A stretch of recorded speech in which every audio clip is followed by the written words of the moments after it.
El día de hoy vamos a hablar de la Guerra del Chaco. Como sabemos, la Guerra del Chaco es un territorio que se encuentra al sudeste de Bolivia y por el cual hemos tenido problemas con el Paraguay. Veamos un poco sobre cómo estaba Bolivia en este momento de la historia. En este momento contábamos con alrededor de 2.5 millones de habitantes. 50% de esa población era quechua y aymara y eran discriminados y sometidos a trabajos fuertes como el pongueaje y el micanaje.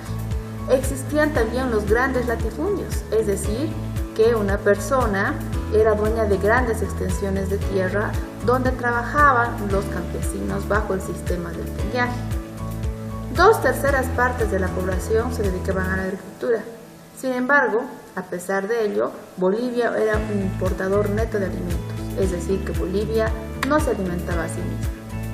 En este contexto entra la presidencia de Daniel Salamanca, desde 1931 hasta 1934.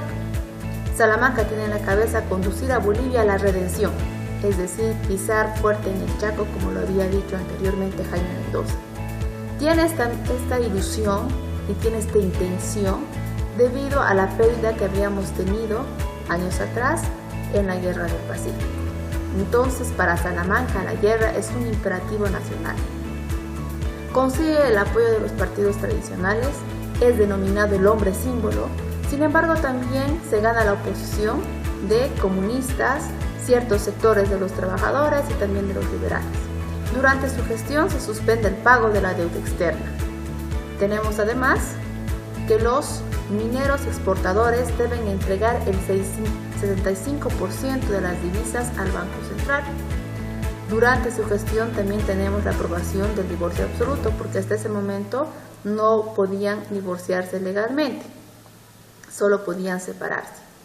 El 1 de julio de 1931 se produce un incidente verbal en Washington con representantes tanto de Paraguay como de Bolivia, donde se reuniones diplomáticas entre ambos países precisamente por el problema del Chaco. Ahora veamos un poco cuáles son los derechos que teníamos los bolivianos sobre este territorio. Ya se observa que en los títulos coloniales, cuando Bolivia todavía era la audiencia de Charcas, este territorio del Chaco Boreal pertenecía a la audiencia de Charcas.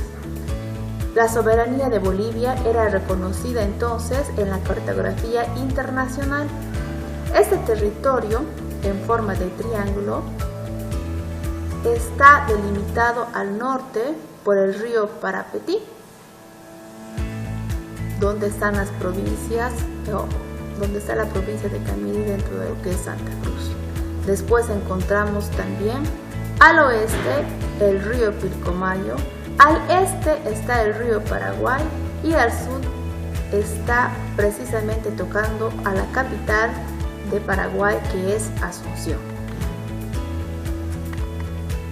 ¿Cuáles han sido las incursiones de Bolivia y también de Paraguay en este territorio? Veamos, incursiones en el río Paraguay. El país de Paraguay va a localizar varios puertos con inversión argentina e inglesa y va a construir también líneas férreas. Entonces tenemos, por ejemplo, Puerto Limpo, Puerto Bahía Negra y también Casado, que pertenecían a Paraguay. Por otro lado, Bolivia solo tenía el Puerto Pacheco, tomado en 1886 por los paraguayos. En cuanto a las incursiones en el río Pilcomayo, Bolivia tenía los puertos de Vallivián, Linares y Magariños. Pero en estos sectores no teníamos inversión económica y tampoco población. Y este va a ser uno de los grandes errores que tiene Bolivia en casi todos los problemas que hemos tenido con los países vecinos. Para intentar solucionar esto de manera pacífica, se han realizado varios tratados, varios intentos de solución. Por ejemplo, tenemos en 1879 el Tratado Antonio Quijarro de Couto. Quijarro era representante de Bolivia y de Couto de Paraguay, donde podemos observar en el mapa que la parte norte iba a pertenecer a Bolivia, la que está con guindo, y la parte celeste pertenecería a Paraguay con el límite 22, el paralelo 22. Sin embargo, este tratado no fue ratificado por Paraguay. Otro intento lo tenemos en 1887, con el tratado firmado por Isaac Tamayo, representante de Bolivia, y Domingo Acébar, representante de Paraguay, que se dividía el territorio en 3 puntos. El noreste, que está pintado de negro, pertenecería a Bolivia. El sudeste, lo que está de amarillo, pertenecería a Paraguay, y la parte que está de verde pertenecería en realidad un territorio para llevarse al arbitraje, ¿no? Es decir, que se decida por autoridades pertinentes a quién iba a pertenecer esa parte del territorio. Posteriormente, en 1894, se firma el Tratado Ichazo-Benítez. Del Ichazo, representante de Bolivia, Benítez, representante de Paraguay, donde se divide nuevamente el territorio en 2, en el paralelo 21, y se denomina que este territorio pintado de guindo sería para Bolivia y el azul para Paraguay, pero tampoco fue ratificado por Paraguay. Luego tenemos el Tratado Pinilla-Soler. Claudio Pinilla, representante de Bolivia, y Adolfo Soler de Paraguay, que puede ser de repente el tratado más nefasto que habríamos firmado para nosotros, donde se estaba cediendo a la provincia cordillerana, la provincia Cordillera y Chiquitos, que pertenecen a Santa Cruz, a Paraguay, como se puede ver en el mapa. Posteriormente, en 1913, Ricardo Mejía puede conseguir la caducidad de este tratado, que era lesivo a los intereses bolivianos. Entonces, esta es la zona del Chaco, en la cual se pueden observar los diferentes fortines que habían en este territorio. Ahora, ¿cuáles son los móviles de la guerra? Veamos un poco estas causas que nos llevan a los hermanos bolivianos y paraguayos a enfrentarnos por este territorio. Podemos indicar en primera instancia el conflicto promovido por el imperialismo de 2 empresas que se dedicaban a la explotación de petróleo. Tenemos al Standard Oil, que era norteamericana, y la Royal Dutch, una empresa anglo-holandesa. Ambas que estaban buscando encontrar petróleo en este territorio. También encontramos el enclaustramiento marítimo de Bolivia, que hacía que nosotros queramos llegar al Océano Atlántico a través del río Paraguay. Por otro lado, en este momento también encontramos intereses de otras familias, ¿no? Argentina va a tomar partido por Paraguay, ya que las familias Casado, Gibson y Ceballos tenían poblaciones propias en este sector.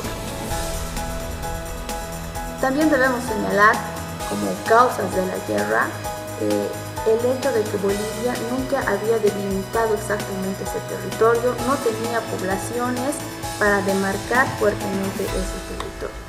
Ahora veremos cuáles son las características del territorio.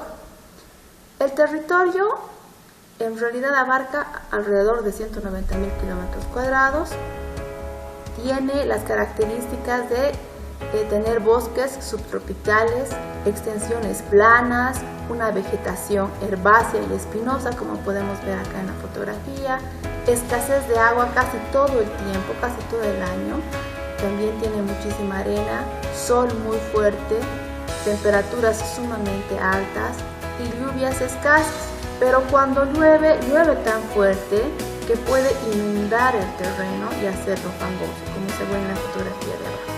También encontramos víboras, roedores, insectos, y en este sector habitaban tribus como los tobas, matacos, yepetis, yoropis. Veamos un poco entonces ahora el desarrollo de la guerra. El 15 de junio de 1932, Moscoso va a tomar el Fortín López, que era conocida como la laguna Chuquisaca o Pitiantuta, conocida en Paraguay. El 15 y 16 de julio, Paraguay va a desalojar a los bolivianos y va a retomar la laguna, porque la laguna estaba en principio en manos de los paraguayos. El 18 de julio, Salamanca va a ordenar que se tomen los fortines Toledo, Corrales y Boquerón. Con esto, Bolivia va aparecer frente a la comunidad internacional como el país agresor.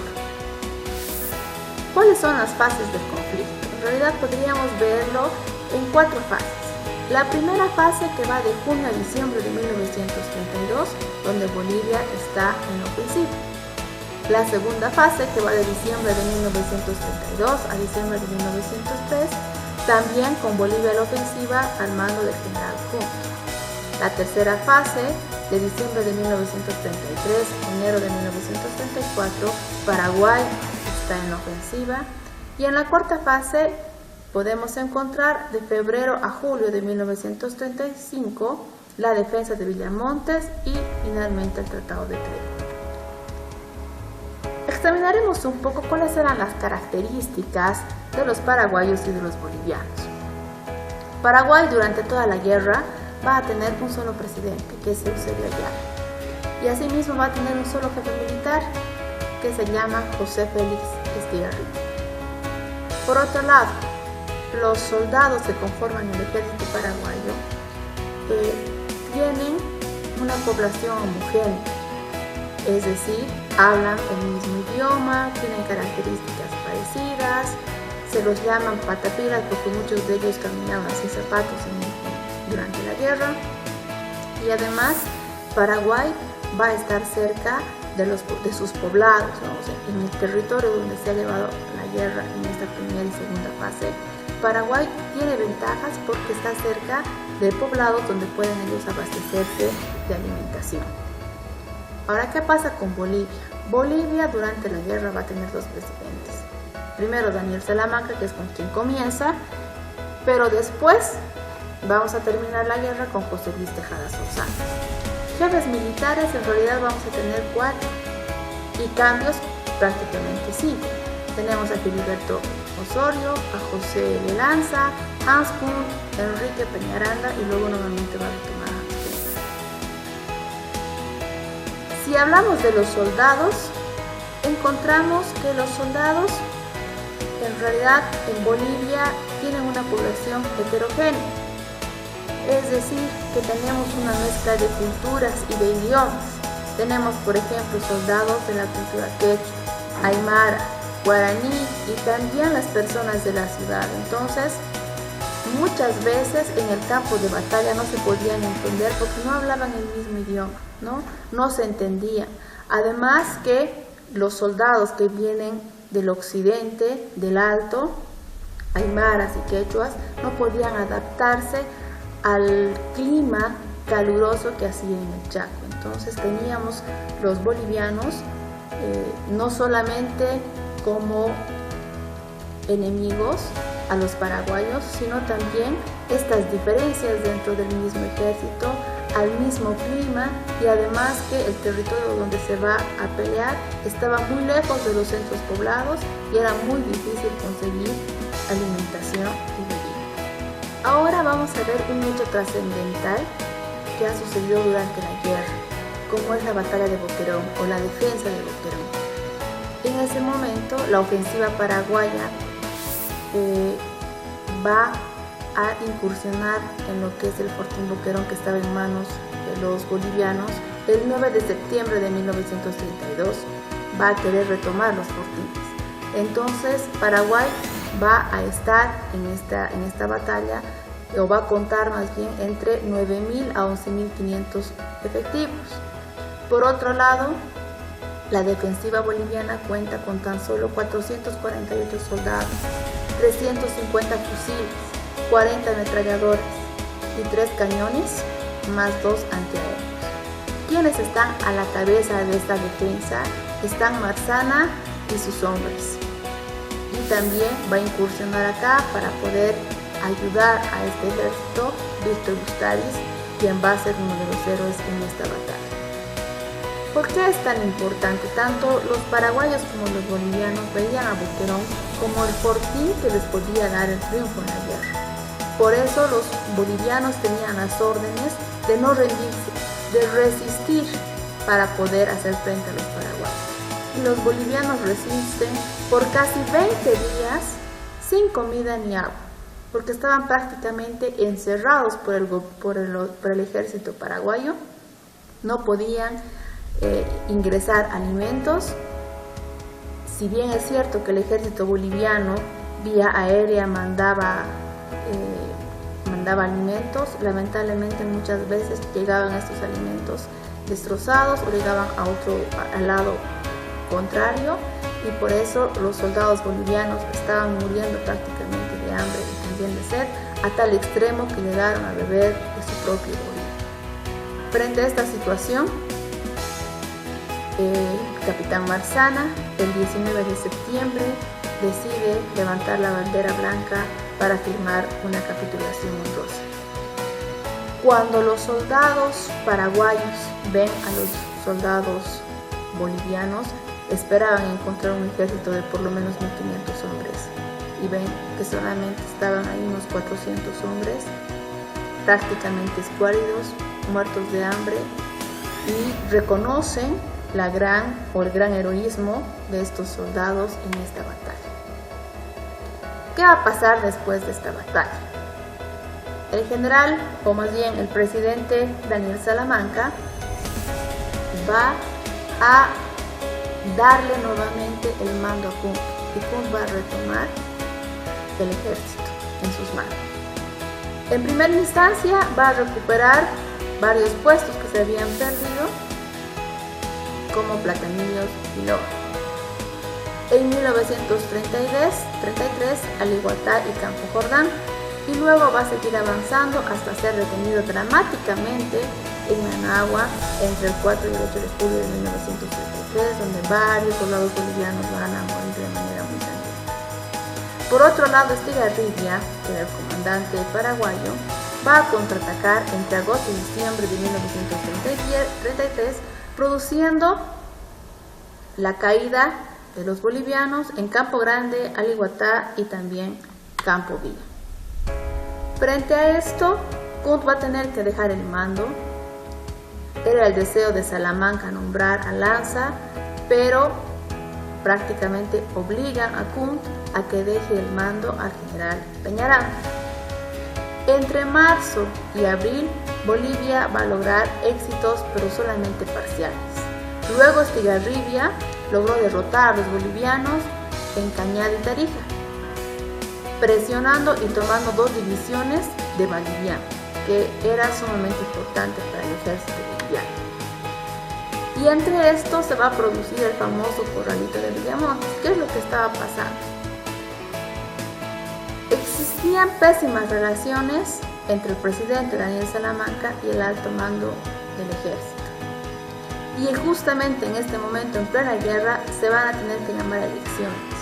Y en las elecciones va a ganar Franz Tamayo. La caída de Vallivian va a colmar la paciencia del presidente Daniel Salamanca, que todavía no había entregado el mando, y va a destituir a Peñaranda, posesionando a Lanza, que era un hombre de su confianza. Sin embargo, él, que ya estaba, como ustedes ven acá en la foto, ya estaba viejito, ¿no? Estaba ya cansado, va a ir hasta Villamontes para hacer esta posesión, y el 27 de noviembre llega a Salamanca, a Villamontes, y lo esperan Peñaranda, Toro, Bush y Moscoso. ¿Y qué van a hacer él? Van a prácticamente a encerrarlo, desarmarlo, y le van a intimar a Salamanca a que renuncie, es decir, lo van a obligar a que renuncie. Salamanca solo, débil, va a tener que renunciar y va a asumir la presidencia el 28 de noviembre el presidente José Luis Tejada Sorzano. Por consiguiente, el ganador de las elecciones, que era Franz Tamayo, jamás va a llegar a tomar la silla presidencial. Esta es la zona del Chaco, que ya la habíamos descrito anteriormente. Recordemos un poco cuáles eran los límites. Habíamos dicho que tenemos al oeste el río Pilcomayo, al este el río Paraguay, aquí estaba Asunción y aquí estaba Parapetín. Entonces, cuando se empieza la pelea, se empieza más o menos por este sector, y evidentemente los paraguayos estaban más cerca de su misma capital y de centros de abasto, y los bolivianos estábamos muy lejos, ¿no? Porque en realidad llegaban las órdenes desde La Paz, que está al otro extremo, y evidentemente para nosotros fue mucho más complicado. En este momento de la pelea, entre noviembre de 1934 y enero de 1935, se produce un avance frenético paraguayo que llega hasta Parapequí. Si ustedes se fijan, prácticamente todo el Chaco ya estaba llegando a zona muy peligrosa para los bolivianos. Y aquí vamos a encontrar la exitosa defensa de Villamontes. Los paraguayos, como les decía, están lejos de su centro de abastecimiento, y además este sector estaba ya recién los pozos petroleros. Así que para Estigarribia era un aliciente más para poder llegar a tomar los petroleros, y por eso decide avanzar, a pesar de que su ejército ya estaba cansado y que prácticamente no tenía comida. Para los bolivianos, por otro lado, era vital defender este territorio de Villamontes. ¿Por qué? Por la riqueza petrolífera que existía, y además existían ya importantes poblaciones en Tarija y Santa Cruz en este sector. ¿Quién va a asumir la defensa en Villamontes? Bernardino Bilbao Rioja es el que va a organizar la defensa y va a lograr derrotar a los paraguayos. Gracias a esto, el 12 de junio de 1935 se va a firmar el protocolo de paz. El 14 de junio se va a terminar en los hechos la guerra. Y el tratado de paz, amistad y límites recién se va a firmar el 21 de julio de 1938 en Buenos Aires, donde se va a poner fin a la guerra, otorgándole al Paraguay la soberanía de cerca del 75% de la zona en litigio y dándole a Bolivia el resto, incluyendo el acceso al río Paraguay. ¿Cuáles fueron las consecuencias para Bolivia? Más de 50.000 muertos, alrededor de 20.000 prisioneros. El costo asciende a 228 millones de dólares, que va a ser asumido por el Banco Central y por algunos préstamos de los empresarios mineros desde entonces. Con esto va a iniciar el proceso inflacionario en nuestro país, y evidentemente vamos a perder 234.000 kilómetros cuadrados en esta guerra de Chaco. Bueno, por hoy eso es todo.